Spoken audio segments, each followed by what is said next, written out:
Hippocrates described gout as the king of diseases and the disease of the kings. It's a summary statement about gout. In those days, gout was considered to be the king of diseases because such was the pain, excruciating pain. And it is mostly in those who are well-to-do, who are having the addiction to alcohol, and who eat lot of meat containing foods, high purine diet. So it's a disease of the kings. King of the diseases and disease of the kings. In a recent editorial by Robert Wortman in the Journal of Rheumatology in the year 2006, this is the title of the editorial by Wortman. The management of gout. It should be crystal clear. Remember, this is a crystal-induced arthritis. The management should have been crystal clear by now because this is one disease where we have got wonderful treatment. In general, rheumatologists have got a lot of problem, and patients of rheumatologists also have a lot of problem because their diseases are chronic, their diseases do not respond well to treatment, their diseases do not ameliorate over a period of time, rather they worsen. Whereas this is one disease where the rheumatologist is happy and the patient of rheumatologist also is happy because the disease is very clear cut in its presentation and its pathophysiology, the treatments are well known, they are very efficacious. So the treatment should be now clear cut with these things in mind. Why are we not treating patients of gout to the extent that we should have properly managed? So the subsequent slides will give you some idea about different types of presentations and what we ought to do in such scenarios. So something like case studies. So in this case, a 56-year-old postmenopausal woman presents with sudden onset of acute pain in her right toe and knee. She had 3 previous episodes of the same symptoms lasting for 4 to 5 days and treated. Past medical history, hypertension is treated with thiazide diuretics. Patient is trying to lose weight. BP 138 by 86, BMI 32.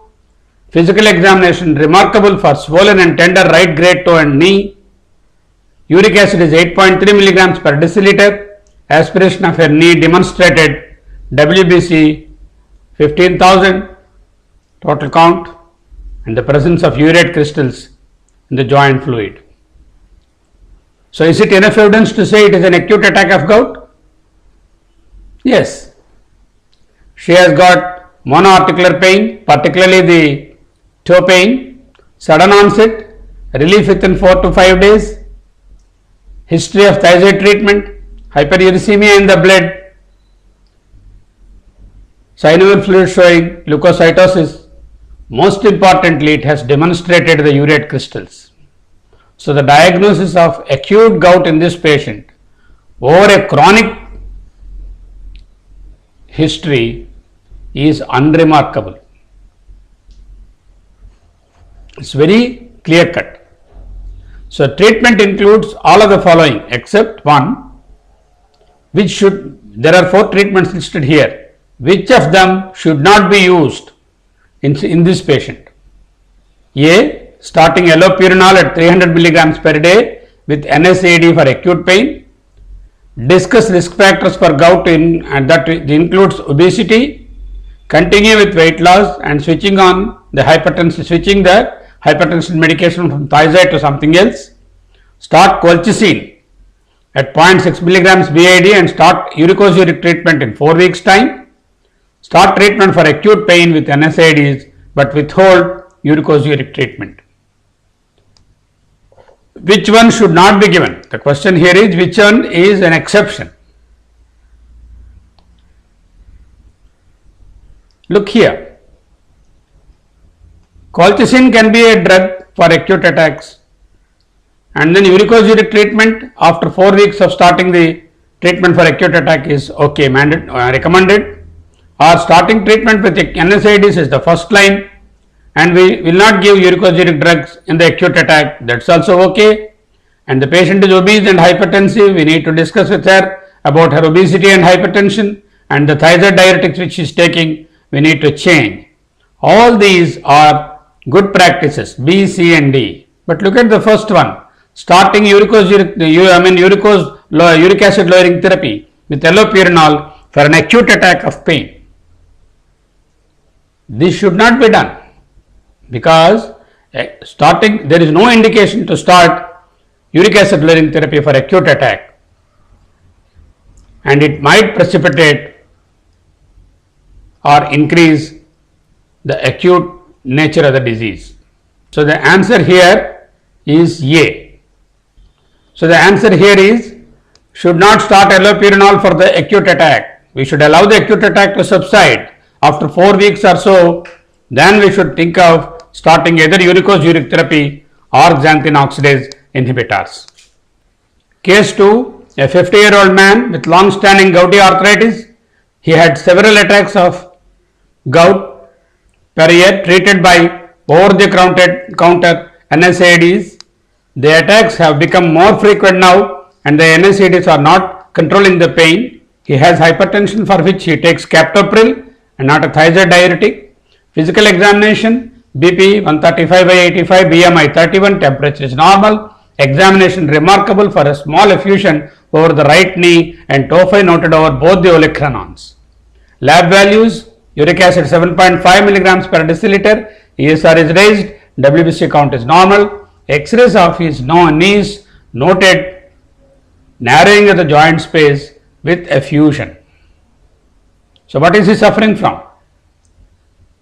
He is suffering from chronic recurrent arthritis, chronic recurrent gouty arthritis attacks, along with the changes of chronic gout like tophi, joint effusions and serum uric acid elevation. So the best treatment option for this patient is start colchicine 0.6 milligrams BID and urate lowering treatment with allopurinol. Advise patient to discontinue NSAID therapy and use low dose prednisolone daily for prophylaxis. Colchicine 0.6 milligrams BID and uricose-uric treatment with probenecid. Since the patient is between attacks, just start uricose lowering therapy. What would be the best treatment option for him? Look at A, colchicine BID and urate lowering therapy with allopurinol. Advise the patient to discontinue NSAID therapy and use low dose prednisolone therapy for prophylaxis. Absolutely not. We cannot use prednisolone for prophylaxis and neither NSAIDs for prophylaxis.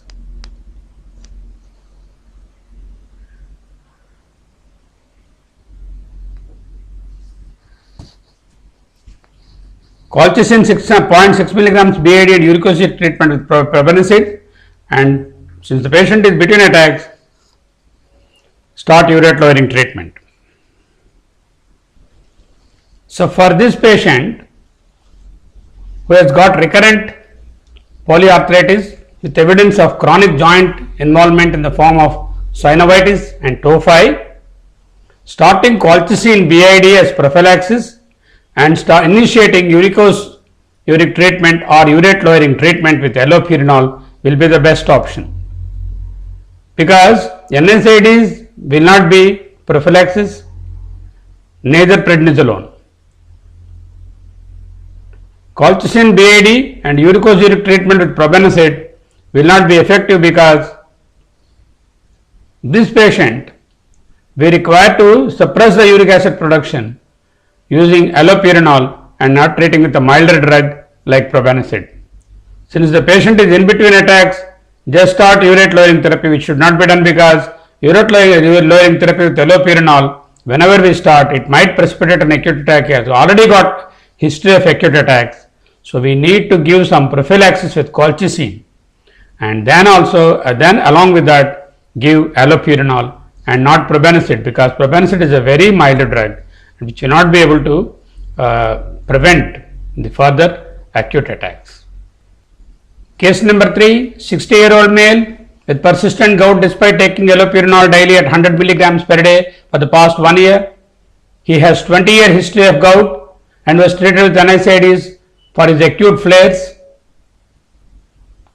However, once the attacks become more common, he was placed on chronic NSAID therapy. Past medical history is significant for hypertension and chronic renal insufficiency. Serum creatinine is 1.6. Physical examination, BP is normal. BMI 34, obese patient. No acute symptoms. Chronic synovial changes over the wrist and left first MTP joint. Tau 5 over the olecranon. Uric acid is 9.5.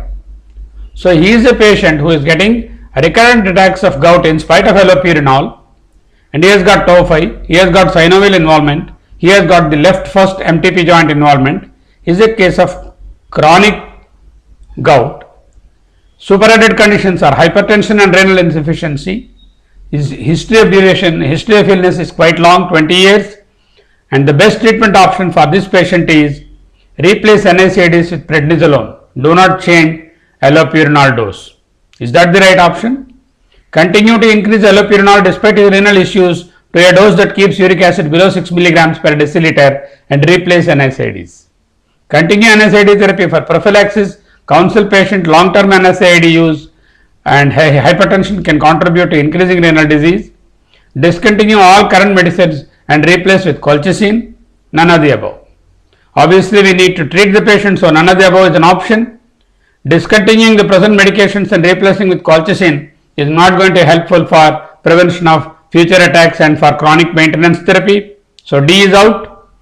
Continue NSAID therapy in spite of renal disease is not worth it, and so we need to discontinue NSAID therapy because it's not giving him the required relief, and also NSAIDs on a long-term basis in a patient with renal disease is a risky proposition, so it should not be done.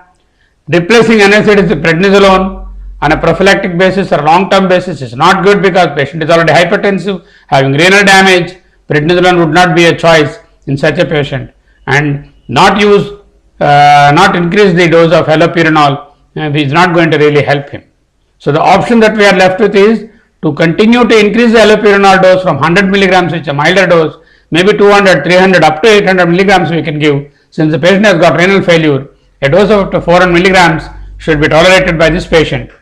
So despite of renal issues, allopurinol dose can be increased up to around 400 milligrams in this patient, and see that uric acid level of 9.5 is brought down to 6 milligrams. And of course, we should start replacing the NSAIDs because NSAIDs do produce a problem with the renal front. So much so the option B will be the best treatment option for this patient. So as discussed, option B is the best treatment option for this patient. So case number 4, a 62-year-old male comes to you with pain and swelling over the left great toe and at MTP joint. Examination shows it is erythematous, warm, swollen, tender to touch. No history of previous attacks. Patient has history of diabetes controlled by diet and has hypertension. His medications are hydrochlorothiazide. A CBC and blood chemistry profile are normal except that the serum uric acid is 9.2. Look here, this is the first attack of left great toe pain on the MTP joint, a podagra, classical acute attack, but he doesn't have previous attacks. He is not on chronic medication for gout. He is not having any history of chronic disease of gout. His medications include remarkably hydrochlorothiazide. Hydrochlorothiazide we know is a drug which can increase uric acid levels, and we have seen serum uric acid 9.2. Which of the following is true in this situation? This attack should resolve spontaneously in 2 days. Allopurinol therapy should be started. Elevated uric acid level establishes the diagnosis of gout. Intra-articular injection should be avoided. Stopping hydrochlorothiazide may control hyperuricemia. First thing is, this attack resolves spontaneously in 2 days is wrong because acute attacks take 1 to 2 weeks to subside and it will not resolve spontaneously. He requires definite anti-inflammatory therapy in the form of NSAIDs. So A is out. Allopurinol should be started, should never be started for acute attacks. That is the first attack of this patient. Allopurinol is not the drug of choice. We don't want to use uric acid lowering therapy here. Elevated uric acid level establishes the diagnosis of gout. No, elevated uric acid levels only suggest that it could be gout. The clinching factor for diagnosis of gout is of course joint aspiration and demonstrating the negatively birefringent uric acid crystals. So C is out. Intra-articular injection should be avoided. No, acute monoarticular gout could be an indication for intra-articular corticosteroid. He has got acute monoarticular gout, acute monoarthritis. He is not responding to NSAIDs. Probably we aspirate the joint and give him intra-articular steroid, which is a good option. And the last one, so D is out. The last one, E, stopping hydrochlorothiazide may control the hyperuricemia. Probably for this man at that age, for the first time getting acute gouty attack, acute arthritic attack, the reason could be the high levels of uric acid. So if we stop hydrochlorothiazide and change to other antihypertensive medication, the hyperuricemia may get controlled. Of course, the treatment that he directly requires is an NSAID to support his inflammatory arthritis. So the answer here would be E. Stopping hydrochlorothiazide might control hyperuricemia, and also it might improve his renal function in the long run, because his renal function right now is normal, but continuing hyperuricemia could be a danger for him at the level of 9.2. So better we replace hydrochlorothiazide with some other antihypertensive drug. Another case, case 5, the 32-year-old male complains of pain over 12 hours duration, very short duration on the MTP joint of the left great toe. He states that the joint is very tender to touch and denies history of trauma. He is on no medications. Examination is within normal limits except for large area of erythema over his left great toe and up onto the dorsum of his foot. No lymphangitis or cellulitis noted. Diagnosis is obvious. No history of trauma, no lymphangitis, not suggesting cellulitis. Acute first MTP joint podograph pain, typical of acute gouty arthritis. Which of the following tests help you in definitive diagnosis? A gram stain of the fluid aspirated from the joint, certainly that will help, because that will clinch the diagnosis between a septic arthritis and acute gout. 24-hour urine collection of protein, not going to be helpful at all. X-ray of the foot, certainly is no indication to take an X-ray. We don't see anything, because in acute gout we don't see any X-ray changes. Microscopic examination for crystals in synovial fluid aspirate is the diagnostic maneuver by which we can confirm gout. Intravenous pyelography, an irrelevant investigation. So the answer rests in A and D. So we are continuing with the same patient, same case 5, but the question here is different. He has got acute attack of gout, as we can see here, acute monoarthritis of the MTP joint. Appropriate treatment choices include which of the following? Do you give colchicine? Do you give probenecid? Do you give prednisolone? Do you give indomethacin? Do you give allopurinol? Straight away allopurinol should not be given in an acute attack, out. And then probenecid, a uricosuric drug, has got no role to play at all in acute gout. So we are left with the 3 other answers: colchicine, prednisolone and indomethacin, of which indomethacin is the first line of treatment. If he is NSAID intolerant, then of course oral steroid. If he is, that is prednisolone. If he is both NSAID intolerant as well as corticosteroid contraindicated, then of course colchicine can be tried. The drugs for acute attack are NSAIDs, corticosteroids, either oral or intraarticular, and then colchicine.